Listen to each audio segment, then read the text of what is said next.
कई बार देखते हैं कि कोई आदमी था या है जो कुछ भी नहीं था। उसके पास में रहने को छत नहीं थी, मकान नहीं था, खाने को दो वक्त की रोटी भी नसीब होना मुश्किल हो जाती। ऐसे लोग भी कई बार रातों रात अचानक से कुछ उनको हाथ आती है कोई चीज, या अचानक से उनका समय बदलता है और वह कहीं से कहीं और पहुंच जाते हैं, बिल्कुल फर्श से अर्श तक पहुंच जाते हैं। क्या होता है? कौन सा ग्रह इसके पीछे काम करता है? कौन सा ग्रह है? केवल और केवल राहु। अचानक से रिजल्ट देने वाला ग्रह। आप इधर से सोचेंगे उधर से काम कर देगा राहु। आप इधर से चुटकी बजाएंगे काम उधर से राहु कर देगा। इतना क्विक रिजल्ट, इतना जल्दी रिजल्ट देता है और इतना प्रभावी रिजल्ट देता है राहु, जिसकी कोई कल्पना भी करना मुश्किल हो जाता है। राहु देवता भी कहा जाता है इसको, कई जगह राहु देव कहा जाता है। क्यों कहा जाता है? क्योंकि देवताओं की श्रेणी में, देवताओं की पंक्ति में बैठ करके इसने राहु स्वर भानु नाम के राक्षस ने अमृत ग्रहण किया और टुकड़े हो गए, तो राहु केतु कहलाए। है तो राक्षस ही, लेकिन देवताओं के साथ बैठ गया, देवताओं के साथ में अमृत ग्रहण कर लिया, इस वजह से देव श्रेणी में चला गया। अब वही परिवर्तन कर रहा है और मिथुन राशि के लिए यह परिवर्तन बहुत अच्छा है। कई जगहों पे यह परेशान करेगा, लेकिन फिर भी अच्छा है। फिर भी आप पे कई तरह के प्रभाव लाएगा और मेन प्रभाव लाएगा वह आप पे कर्म क्षेत्र को लेकर के। क्योंकि कर्म क्षेत्र में लाभ भाव में था, लेकिन लाभ वो नहीं मिला जो मिलने की उम्मीद आपने बनाई। लेकिन राहु अभी कर्म क्षेत्र में गया है और कर्म क्षेत्र यहां पे थोड़ी सी चलो चर्चा ये भी कर लेते हैं कि लाभ भाव में होकर के भी लाभ क्यों नहीं दिया। अगर उसकी बात करें तो लाभ इसका एक ही है कि लाभ भाव में होकर के भी इसलिए लाभ नहीं दिया क्योंकि मेष राशि में था राहु। मेष राशि या मेष राशि के स्वामी मंगल होते हैं और मंगल के संबंध बुध के साथ में, जो आपकी राशि के स्वामी होते हैं उनके साथ में बिल्कुल भी अच्छे नहीं है। बिल्कुल भी अच्छे मंगल और बुध के संबंध नहीं है, मंगल और राहु के संबंध नहीं है। इस वजह से यह परेशानी, यह लाभ आपको नहीं मिला। वैसा नहीं मिला, लाभ तो कईयों को मिला है। ऐसा नहीं है कि मिथुन राशि या मिथुन लग्न के जातक हैं तो उनको लाभ मिला ही ना हो, मिला तो है, लेकिन वैसा नहीं मिला जो आपने उम्मीद की। अब कर्म क्षेत्र में यह जा करके, कर्म क्षेत्र में किसके घर जा रहा है राहु? मीन राशि में, बृहस्पति के घर में जा रहा है। बृहस्पति के साथ था, गुरु चांडाल दोष बना हुआ था आपके लाभ क्षेत्र में। अब लाभ क्षेत्र भी खुल गया क्योंकि बृहस्पति बैठे। कर्म क्षेत्र के स्वामी आपके, कर्म क्षेत्र के स्वामी लाभ में बैठे हैं और मई तक बैठे हैं। अब राहु आया है। राहु यहां पे आकर के 1.5 साल 18 महीने तक आपके कर्म क्षेत्र में रहेगा। अब राहु का एक कंसेप्ट क्लियर समझ लो कि राहु जब भी बैठता है, जहां जहां भी गोचर करेगा, वहां के प्रभावों की भूख बढ़ाएगा, वहां की इच्छाएं बढ़ा देगा। राहु मोक्ष नहीं दिलाता, राहु चीजों को छोड़ता नहीं है, राहु पकड़ लेता है चीजों को, राहु पीछे दौड़ाता है उन चीजों के, राहु उन चीजों की तड़प ललक बढ़ाता है। जो ललक काम की छूट सी गई, वो ललक बढ़ाएगा राहु आपको। राहु षड्यंत्रकारी है, राहु षड्यंत्रों में उलझाता है, लेकिन राहु षड्यंत्र भी रचाता है।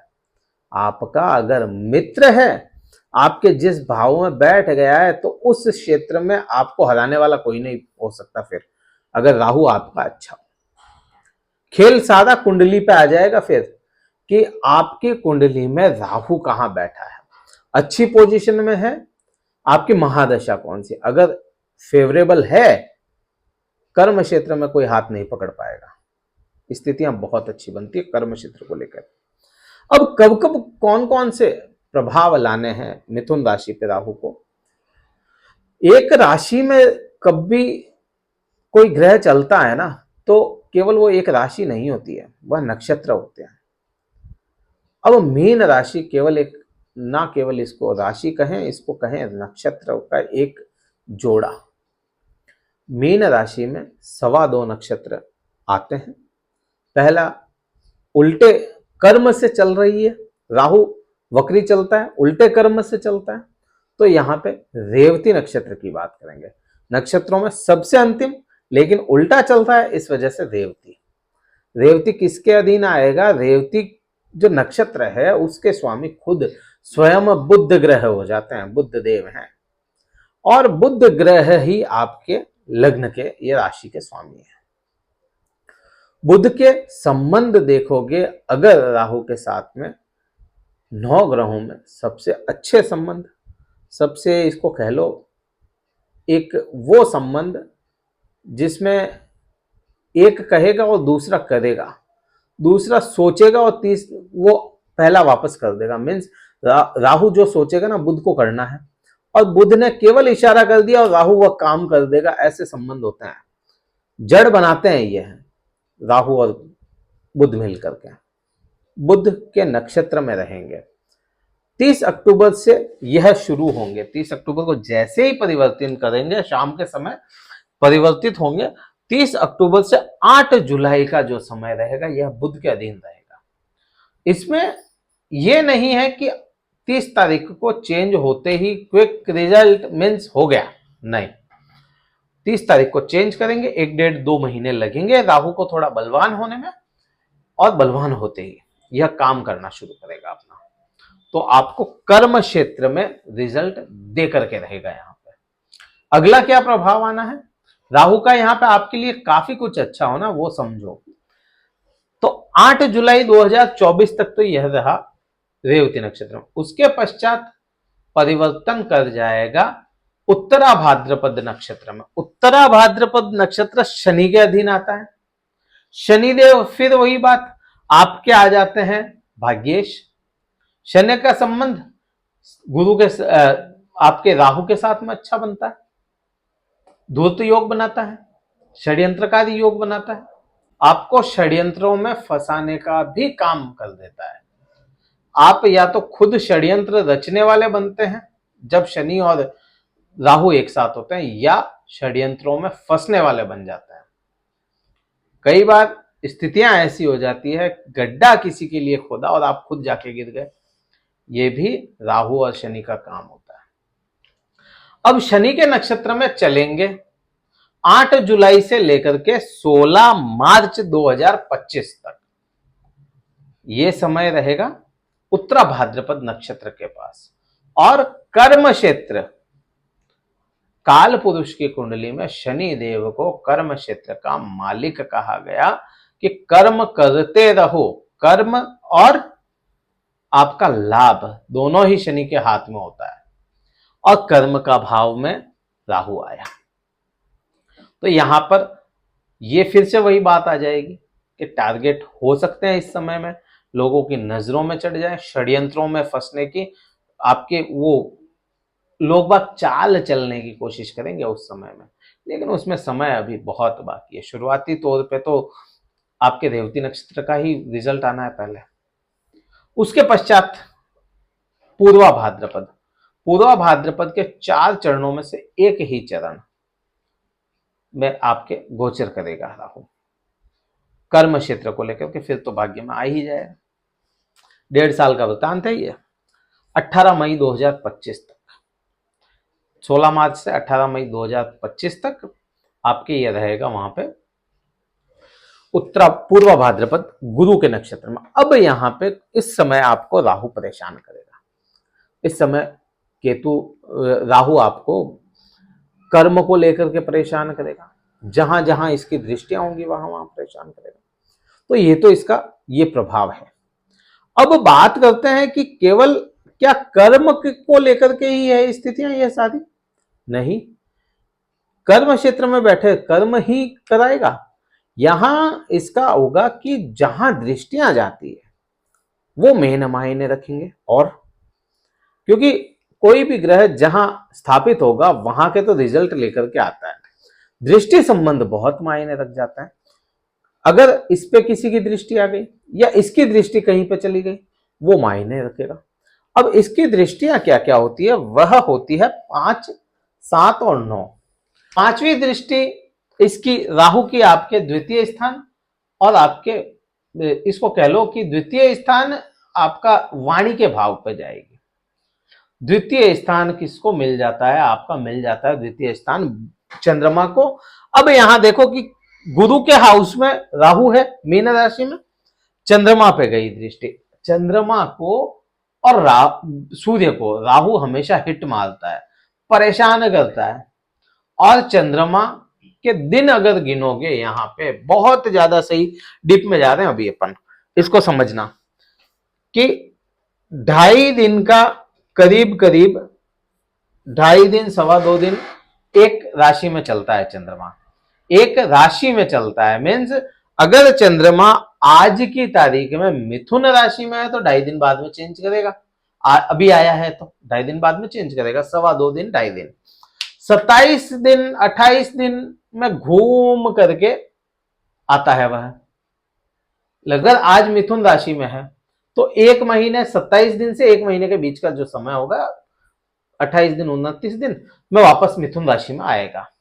तो यहां राहु कब हिट करेगा इसको, आपके चतुर्थ भाव को कब हिट करेगा वो समझना। राहु हिट करेगा जब जब चंद्रमा कर्क राशि में विचरण करेगा, जब जब चंद्रमा कन्या राशि में विचरण करेगा, जब जब चंद्रमा आपके ये वृश्चिक राशि में विचरण करेगा, और जब जब चंद्रमा मीन राशि में विचरण करेगा। 4 राशियों में जब जब चंद्रमा विचरण करेगा, आपको राहु दिक्कतें खड़ी करके रखेगा। अब यहां पे काउंट करो, 2.5 दिन की एक राशि चलेगी तो 2.5 को इंटू 4, 2.5 इंटू 4 12.5 दिन, लगभग 13 दिन पकड़ लो। 13 दिन महीने के 30 दिन होता है, 30 दिन में से 13 दिन आपको राहु परेशान करने की कोशिश करेगा यहां पे। और वह 13 दिन जो होंगे, जो निकलेंगे ना महीने में, 13 दिन पूरे महीने पे भारी पड़ जाएंगे। वो स्थितियां ये लेकर के आता है। और राहु का काम ऐसे चलता है राहु का। अब यहां पर समझ में आया कि चंद्रमा पे स्थितियां जो शुरुआत में बताई थी कि राहु केतु का संबंध अच्छा नहीं है चंद्रमा और सूर्य के साथ में, तो यहाँ पे यह आपकी वाणी को 100% है। और आप कमेंट में भी करेंगे ना, कमेंट भी आपके उसी राहु की वाणी के कारण आएंगे आने वाले समय में। ऐसा नहीं, वैसा नहीं, सवाल उठ जाने, राहु वाणी को खराब कर दे, राहु आपको अब्यूज करवाना शुरू कर दे, आपको राहु बहुत परेशान करेगा वाणी को लेकर के। तो ये चीज आनी है। लेकिन यहां पे एक चीज और आपके फेवर में रहेगी कि आपकी वाणी आपको है ना, आपकी वाणी ही आपको विजय दिलवाएगी जब ये राहु अपने इसमें रेवती नक्षत्र में चलेगा। अब बात करते हैं कि राहु की 7वीं दृष्टि, राहु की 7वीं दृष्टि आपके सुख भाव पर आई, चतुर्थ भाव पर। यहां पे केतु बैठे हैं, तो केतु का काम होता है त्याग कर देना, किसी चीज को मोक्ष से जोड़ना, छोड़ देना। लेकिन राहु का काम होता है भूख बढ़ाना। अब यहां पे सुख भावों की बात करेंगे तो सुख भाव में तो वह ग्रह बैठ गया जो त्याग करवाता है, लेकिन दृष्टि यहां पे चली गई राहु की, तो यहां बहुत ज्यादा जो प्रभाव रहेगा वह केतु का रहेगा। लेकिन थोड़ा सा भी अगर देखेंगे तो राहु यहां पे आपको बाध्य हो जाता है माता से संबंध अच्छा करने के लिए। तो माता से संबंध आपके सुधार की ओर राहु लेकर के जाएगा, लेकिन लेकर के थोड़े समय के लिए ही जाएगा, जब तक वह बुध में है। बुध से चेंज हुआ और आपको दिक्कतें वापस खड़ी कर देगा यहां पे माता से संबंधों की। अब वही बात कर लेते हैं अगली। तो अगला काम आ जाता है राहु के पास में 9वीं दृष्टि और वृश्चिक राशि। वृश्चिक राशि के स्वामी मंगल ग्रह, मंगल के साथ ना बुध की दोस्ती ना राहु की दोस्ती। तो यहां क्या करेगा, यहां जब तक बुध और जब तक शनि के नक्षत्र में है, क्योंकि राहु के दोनों ही मित्र हैं, जब तक बुध और शनि के नक्षत्र में है, फिर बोल रहा हूं आपको बुध और शनि के नक्षत्र में ही रिजल्ट अच्छा देगा। उसके बाद में आपका पैसा फंसाएगा, आपको जॉब में दिक्कतें करेगा। कोई जॉब करते हैं तो आपको दिक्कतें करेगा, कोई एग्जाम दे दिया आपने, रिजल्ट आना मुश्किल हो जाएगा उसका। यहां विशेष चीज यह हो जाएगी, आपको इन्वेस्ट करवाएगा पैसा। बुध के समय में आपको इन्वेस्ट करवाएगा, शनि के समय में आपको पैसा इन्वेस्ट करवाएगा, पैसे की वैल्यू सिखा देगा आपको। यहाँ पे पैसों का लेन देन भी बढ़ाएगा, पैसों की वैल्यू सिखा देगा आपको। यहाँ पे हस्बैंड वाइफ के रिजल्ट अच्छे कर देगा। आपसी संबंध जो केवल पति पत्नी के होते हैं उनको ठीक करेगा राहु, और उसकी भूख बढ़ाएगा। रिजल्ट तो ये आने हैं। काफी कुछ बारीकी से बात की। वीडियो कहीं अच्छा लगा हो, लाइक करना है, वीडियो को शेयर करना है, सब्सक्राइब करके जाइएगा चैनल को। उपाय क्या करें, उपाय की अगर बात करेंगे, मीन राशि में है, मात्र राहु का मंत्र, बीज मंत्र जाप करें रात के समय, और कोई उपाय काम नहीं करेगा, केवल यही करें, अच्छा रहेगा। और कुछ करना चाहें तो भगवान गणेश की आराधना, इसके अलावा कुछ नहीं। 2 काम बस ये करें। अब वीडियो में काफी कुछ अपन ने बारीकी से बात कर ली। हमसे अगर कुंडली विश्लेषण करवाना चाहते हैं, डिस्क्रिप्शन में कार्यालय के नंबर हैं, केवल व्हाट्सएप मैसेज करें, शुल्क पता करके अपना स्लॉट बुक करवा सकते हैं अगर विश्लेषण करवाना चाहते हैं कुंडली का। इस वीडियो में इतना ही था। जय हिंद, वंदे मातरम, भारत माता की जय।